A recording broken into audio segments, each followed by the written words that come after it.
স্বেচ্ছা বিষয়ক সম্পাদক মীর শরফত আলী সবু ভাই আজকে আমাদের মাঝে এসে আমাদের অনুষ্ঠানকে সাফল্যমণ্ডিত করেছেন।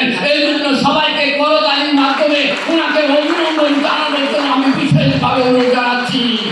আমি এমন এক নেতার সামনে দাঁড়িয়ে কথা বলছি,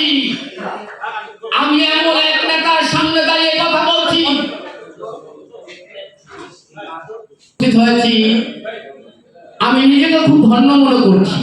কারণ আমি 1988 সাল থেকে রাজনীতিতে পদার্পণ করি। 2001 সালে চাঁদপুর জেলা স্বেচ্ছাসেবক দলে আমি প্রথম দপ্তর সম্পাদক হই। তার সাথে আমি জিয়া মঞ্চ চাঁদপুর জেলা কমিটির সভাপতি হই। আমাদের এখানে যারা বিশেষ অতিথি উপস্থিত হয়েছেন তার সবাই গুণীজন।